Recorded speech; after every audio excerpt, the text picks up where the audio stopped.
All right. Fantasy football week 6. The Dirty Dozen is back in effect. Dirty Dozen fantasy football week 6. Jumping off. This is your commissioner, Big Leak, aka Big Meech, aka struggling to get out of 7th, 8th, ninth place or whatever. Coming off a tough week, fellas, where I got my ass handed to me. I guess that's as good a place as any to start the week off. My man Carlisle Peak, the international, whiz kid he is. Actually, I gotta give a shout out to him first and foremost. Happy birthday to you, Carlisle. Heard you turned the big 4-0 this week, and how no better way to start off your 40th birthday than kicking one of your homeboys' asses in fantasy football or whatever, man. I heard the birthday was really, really nice. Sorry I wasn't able to make it up, but I'm really glad you guys got to celebrate with all your friends. I mean, you got to celebrate with all your friends, your homies up there, and Eunice told everybody how the party was. I guess you and Derek and everybody was there. So congrats again, everybody. Wish my man Carlisle happy birthday, happy 40th. He might be going to see the proctologist soon, bending over, giving them coughs, singing Moon River. I had to throw that in there because you smashed me this week in fantasy. But getting back to the league, yes, he smashed me this week in the league. I had to take a drink of my yak in this $200 suit to deal with the pain. But anyway, he called me on a bye week, Carla. I didn't even read his message. I'm gonna read it actually while I'm doing this little video right now. I know he killed me, was talking trash, but Carla, all you did was catch me on a bye week, brother. It'd be like, trying to get you to walk a straight line after your birthday. You had too many drinks, too many shots. You was doing too much of this, man. Cops gonna have you walk a line. You can't do that. I didn't have my main guns. I didn't have my main horses. I didn't have any clean draws. I ran out of gas. I mean, all those things happen. So that's the only reason you beat me. So don't even think it's gonna be like that. I'm gonna see you again. Don't go to sleep, nigga. I'm gonna see you again. Don't go to sleep. But a lot of moves been going on. A lot of guys been dealing with the injury bug and trying to revamp their roster. So I thought it would be a good week to kind of reintroduce everybody to everyone's team over this smooth Herbie Hancock track. But anyway, really quickly, the Tro. You guys really don't really hear much from him because he's always, I guess, on one of these army bases or stationed somewhere or whatever. Actually, on a serious note, I always joke about what he's doing, but if you guys can, say a prayer for all them brothers overseas, man, fighting to secure our freedoms and just doing their job over there. A friend of mine's son just got shot and killed over in Afghanistan, man. Those guys are really paying the cost of our freedom, with the ultimate price. So just say a prayer to they're all safe and they get home safe, man. The funeral was really, really sad, and it's just another example of freedom's not free. So pray for those brothers. But anyway, my man Matt the Tro, he's one of those guys. He's over wherever he is, but he's 4-1. He's Matt Severning's brother, the guy who traded Arian Foster for Johnny Knox. How can one guy be defending the country's freedom and the other guy be jacking up a fantasy league like that? But anyway, he's 4-1, currently on a 3-game winning streak, doing very well, leading Division One. I think he's tied for the league lead. But he, Team Brangola, and the Gridiron Gangsters, the aforementioned Gridiron Gangsters, soon to be scrap metal sissies when I get done with them. They all sit at 4-1, tops in the league. Division 3 is tied with Brangola and the Gridiron Gangsters, tied at 4-1. Not them again. Quietly is 3-2, right in the thick of things. Again with the eventual champions in Division 1 at 2-3 on a 1-game losing streak. Actually, a 1-game ass-kicking streak, but it's all good. And my man Nell, 0-5. Jimmy, Christmas, bruh. Get it together. You're going to be like the Detroit Lions, the '08 Detroit Lions or whatever, going 0-16. Get it together, man. If you go winless in this league, you might get voted out. But anyway, or voted off the island. This Division 2, the Brooklyn Boys. My man Derek Hostler, after I made that trade with him, I guess I just, fueled your jet. You're on a 3-game winning streak after starting out the season 0-2 with Aaron Rodgers leading the way. Team believe that. 3-2. San Antonio Top Notch Weight 2-3. Mr. Mojo Rising 2-3. And in third and fourth place in Division 3 behind Team Brangola and the Gridiron Gangsters is Philly Takeover and Philly Roots. My homeboys, Milo and Jimmy Jones. and they're not repping Philly at all. These guys need to step it up. They're in the basement of Division 3, which means they're like sub-level 1, 2, 3, and then those guys. But anyway, I'm going to go through the rosters. There's been a lot of moves being made, so we'll start out with Team Believe That. Tom Brady. Most of the guys that he has on his roster are the same guys he drafted. He only has 3 different guys, and they're via free agency, but seems looking really strong. He has Tom Brady at the quarterback, Aaron Foster, as we said before, from that dumbass trade. Ahmad Bradshaw, very solid. So he's strong at running back, strong at wide receiver with Deshaun Jackson, Brandon Marshall, and the recently recovered Marcus Colston. Needs Rashard Mendenhall to step up and get back to some semblance of his former self so he can possibly pawn him or Ahmad Bradshaw, one of those running backs, off in a trade and get a little bit stronger at wide receiver. The Gridiron Pranksters. Everybody on his team. He's only made 1 trade, and that was from Mike Wallace. I don't know who. I think he traded with Derek, but I'm not sure about that one. But he has a solid team. He has Tony Romosexual at quarterback, Cedric Benson, doing solid things at running back. Darren Sproles has been a pleasant surprise, but where his bread is buttered is in the wide receiver position. This guy's Megatron Calvin Johnson. Steve Smith, a great draft day pickup, seems to be finding the fountain of youth with Cam Newton at the quarterback, and Jimmy Graham. He drafted that guy. Most guys had him on the waiver wire to start the season, but he's turning out to be Drew Brees' favorite target and one of the best tight ends in the league, and he's doing big things for the Gridiron Gangsters. And I haven't really got much out of CJ2K, so his team is 4-1 with a underachieving Chris Johnson on the roster and Mike Wallace. It's a lot of things to be said for his team.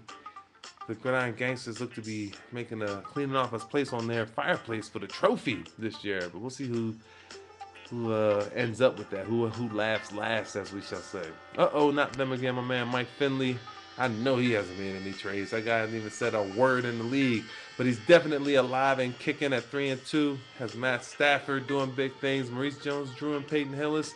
Again, solid running backs. His wide receiving core, he still has Austin Collie with no Peyton Manning. It's not very strong. David Nelson, Jason Witten, his Larry Fitzgerald, and Julio Jones. Lots and lots of talent on this roster as well.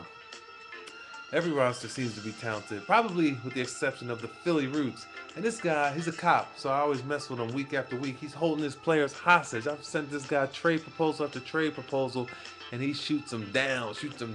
Like, he told me the other day, Felix Jones is too small, too short. And like he's Shaq, like he's 7 feet or whatever. This guy, he's a cop. He's not the tallest brother, but he's gonna call somebody else short like he's Shaq. Like he posted somebody up at the gym. Please, man. You ain't Tim Hardaway. You ain't John Bagley. You guys reach deep into the NBA annals for that one. But anyway, Ryan Fitzpatrick, he has a great draft day pickup. Got a lot of guys in free agency. Aaron Hernandez, the Giants defense. Wow, that's a good pickup there. And Jamal Charles is still on his roster. You can go ahead and drop him, Jimmy. He's not coming back. You can save that spot. I know he's on your IR slot, but you might be just keeping him around in case you win a ring, so you can give him a ring. But he ain't coming back. The Brooklyn Boys, as I said, riding that 3-game winning streak. Aaron Rodgers, one of the candidates for league MVP, doing huge things. And Javid Best coming out of nowhere to just showing people of Detroit, the people of Detroit, why he was drafted number 1. With their first pick. He's had a couple of big weeks these last couple of weeks. Greg Jennings and Gronkowski continue to find the end zone for the Brooklyn Boys. And on the bench, his bench is a little thin. I don't really see anybody huge there. Maybe Owen Daniels, Mike Williams, maybe Josh Freeman. But you got Aaron Rodgers, so Josh Freeman ain't going to see the court. So we'll see what happens.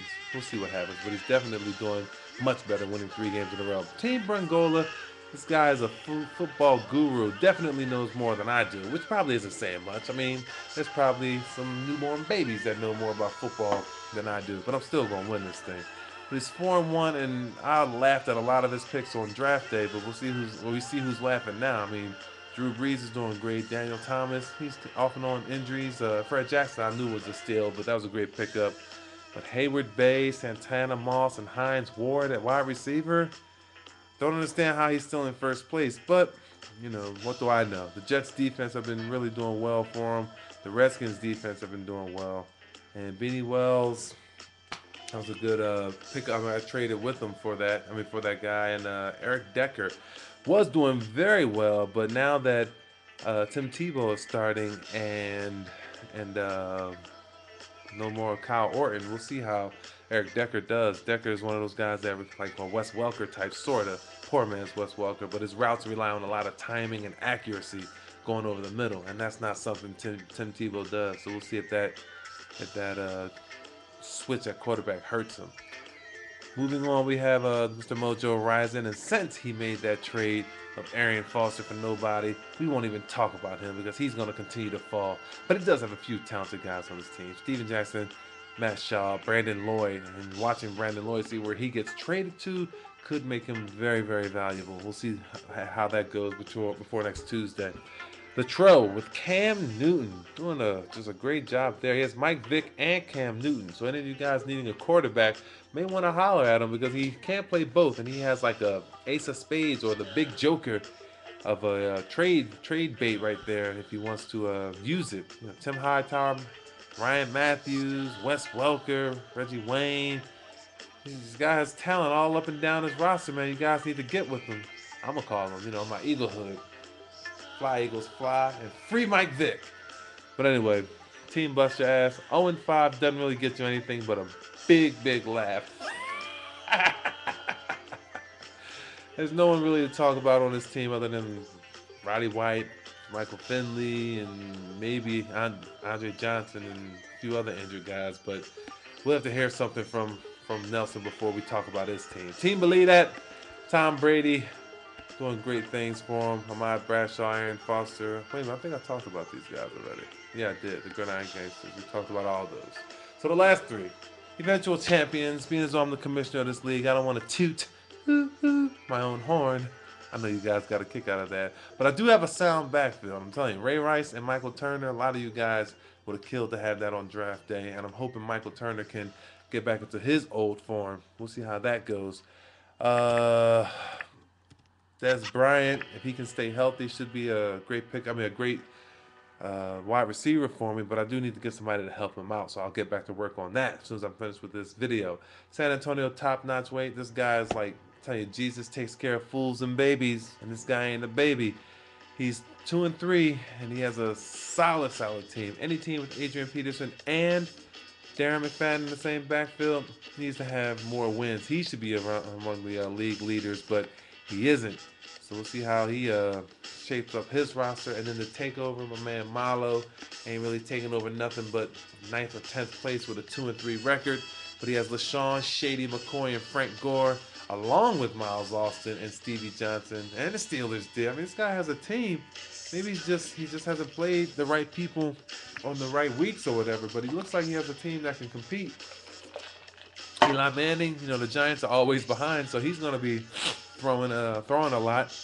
49ers defense, he has some tradable pieces. So we'll see what happens. Dwayne Bowe, Mark Ingram. I mean, each team seems to have a lot of talented guys, and you know, just the problem seems to be, I guess, finding out which guys to play on a given week. But do your research, man. Do your homework like you're in grade school, man. You got to find out which teams like the Eagles are soft in linebacker, which means, you know, running backs will have a good day or tight ends will have a good day, and red zone options and things like that. That's what makes the league fun for me. Kills all this free time or boring time I have as a married man and a father of two. But all you single guys out there doing it big, rep and live for me, all right? I live through you guys. One love. It's the commissioner. Big Leak, Big Meat. Sign it off. I'ma holler at y'all. Good luck this week. I'll see y'all in week 7. Peace.